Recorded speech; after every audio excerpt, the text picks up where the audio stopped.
Bonjour à tous, c'est Valérie Samin de la laiterie des Ardennes. Nous sommes aujourd'hui le vendredi 20 septembre et je vous poste la 16e vidéo. Alors, pour un petit peu suivre les évolutions de cette arrière-saison, je suis revenu en fait sur la parcelle que je vous avais montrée dans la vidéo numéro 14, il me semble, donc chez Michel Marion à Tellin, Cambuse, où on avait semé du régras italien et du trèfle d'Alexandrie avec un semoir à 2 cuves, si vous vous souvenez. Ce qui est intéressant, c'est toujours de revenir un petit peu sur ces parcelles pour montrer ce qui va et ce qui va bien. Aujourd'hui, je suis venu revoir un petit peu la parcelle et voir le potentiel de ces dérobés. Alors, en 2018, on avait eu, malgré la sécheresse, une très belle arrière-saison qui avait été favorable à la levée des semis et à la production.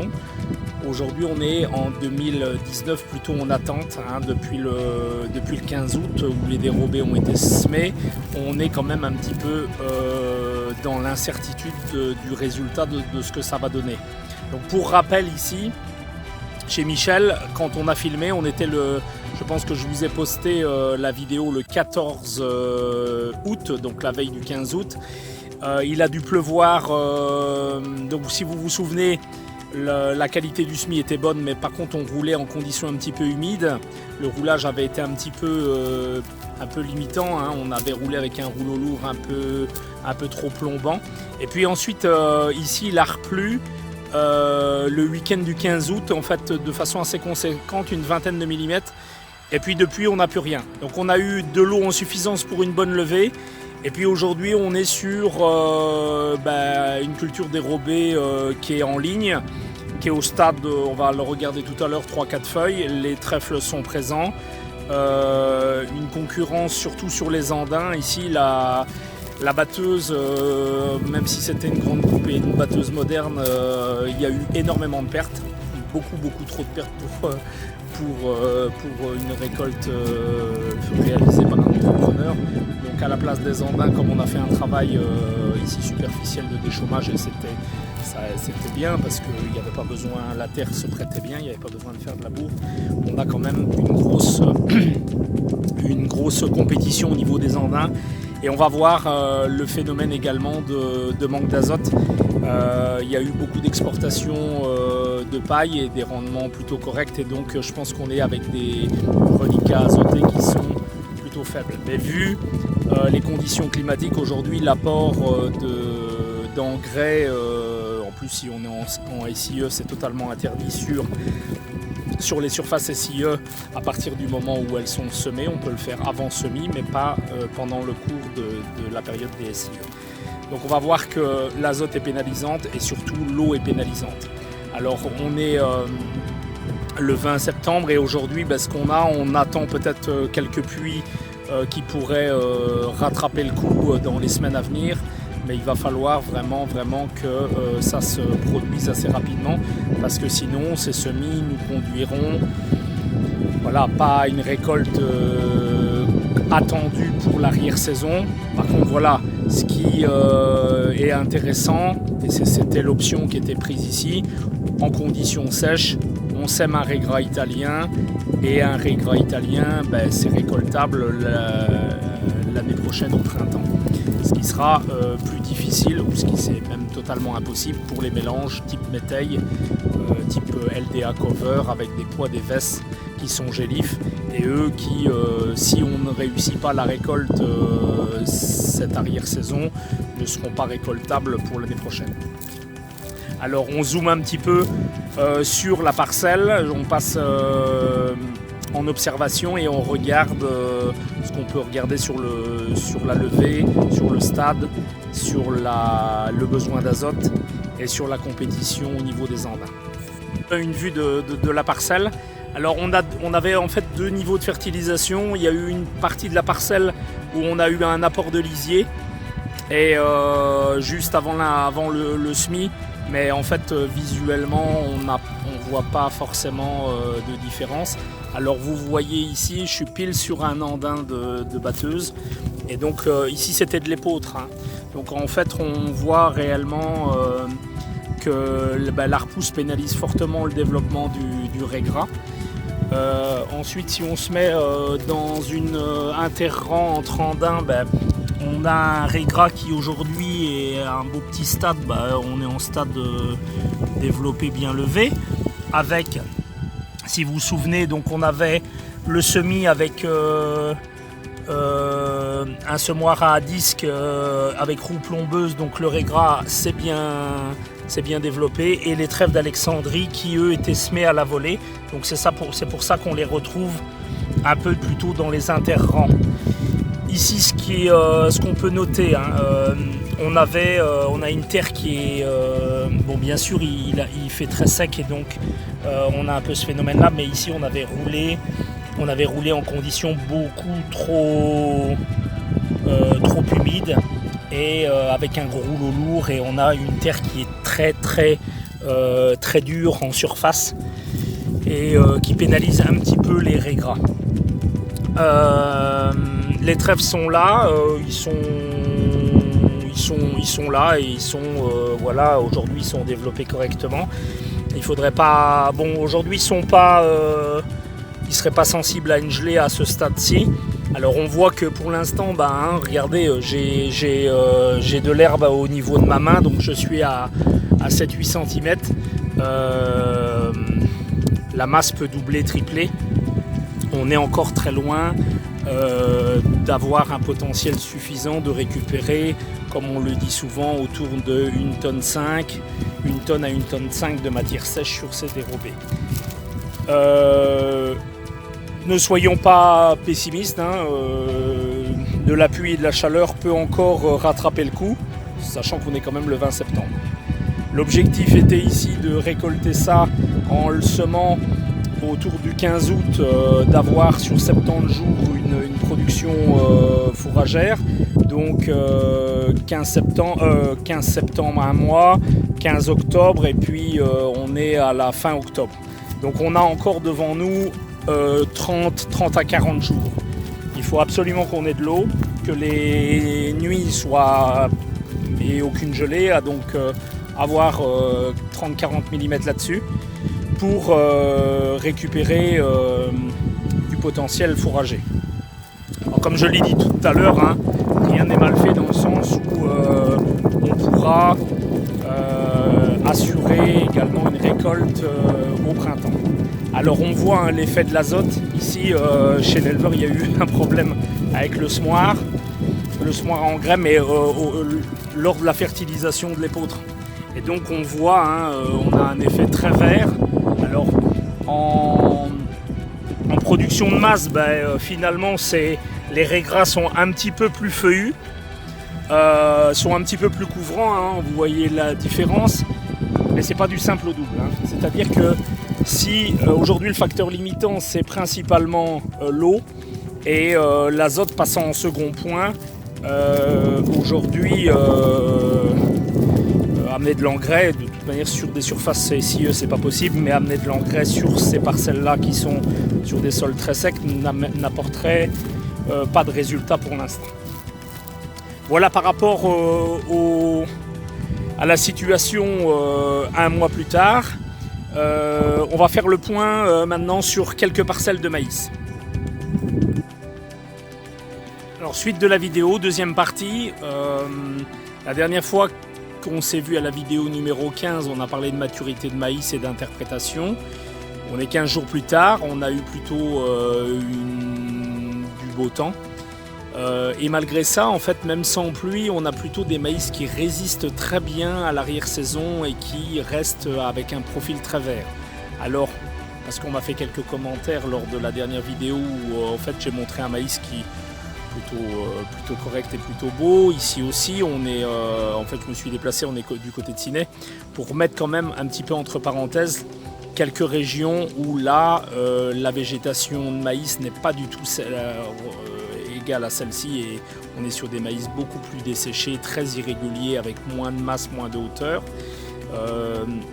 Entre autres la région de Borin-Givet, on va dire là, toute cette zone sur des terres très superficielles qui n'ont pas eu beaucoup d'eau. Le Tournaisis sur des sables où il y a eu vraiment aussi des manques hydriques qui ont pénalisé le développement du maïs. Et puis également la zone frontalière sur Arlon-Virton. Donc ici on est à Ciney, on est en pleine terre, on est plutôt même un peu entre les bois, dans des terres assez profondes. Donc on est sur un maïs ensilage indice 220, beau développement. On est sur des terres avec des rotations maïs sur maïs monoculture depuis des années, fertilisation classique avec du lisier de bovin, semis de printemps vers le fin avril, début mai, donc voilà. On a un beau maïs. On va aller voir le stade de végétation. Donc on rentre dans le cœur du sujet. Ce qu'on peut aussi déjà dire par rapport au maïs ensilage, c'est que les premiers chantiers ont vraiment commencé dans les zones que je viens de citer les plus desséchées. Elles ont également commencé dans des régions fortement infestées par les sangliers. Et là, ce qu'on constate, c'est que les taux de matière sèche sont plutôt assez faibles, moins de 30.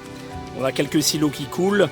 Et bon, voilà, on est contraint de devoir faire avancer la récolte. Par contre, voilà, c'est un peu du gaspillage et on n'est pas dans l'optimisation de la date de récolte. Donc, même chose que la dernière fois, on prend un épi représentatif sur une tige de maïs. Alors c'est toujours pareil, c'est toujours un peu difficile à réaliser. Donc vous prenez votre épi. On est sur un épi de plutôt belle taille, donc vous voyez, fécondation bonne mais quand même un petit peu perturbée. On n'a pas des grains qui sont toujours très réguliers, donc ça c'est quand même toujours un peu l'effet sécheresse. Également, par contre, vous avez une feuille devant vous. J'essaye de trouver le meilleur point de lumière. Vous avez par contre toujours les problèmes de fécondation qui n'ont pas été intégrales jusqu'au bout de l'épi. Et ça, c'est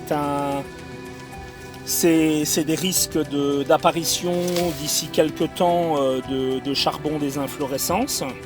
Donc par exemple, j'ai un autre épi à côté où je vous montrerai, il y a déjà du charbon sur le bout de l'épi. On prend la moitié de l'épi, on regarde. Donc on est ici sur une couronne où on a 1, 2, 3, 4, 5, 6, 7, 8, 9, 10, 11, 12, 13, 14. 14 grains, c'est pas énorme. Donc voilà, on est, comme je vous l'ai dit tout à l'heure, lentille vitreuse apparente. Et puis quand on prend un grain, on est muni d'un couteau, on coupe le grain en deux et on a quelque chose qui est assez facile à couper. Et alors on a un grain qui est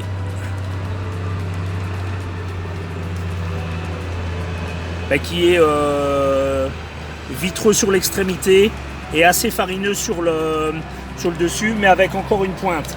Donc en fait quand on veut percer, on a encore un grain qui est très facile à percer.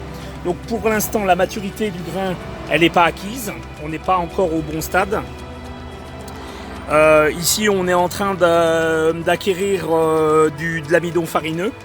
Donc ensilé, ici c'est une plante avec une plante qui est quand même encore relativement bien verte. On est sur du 28-29 de matière sèche. Donc il manque encore 2 points à 3 points, ça c'est l'équivalent d'une semaine à une semaine et demie, voire 2 semaines maximum.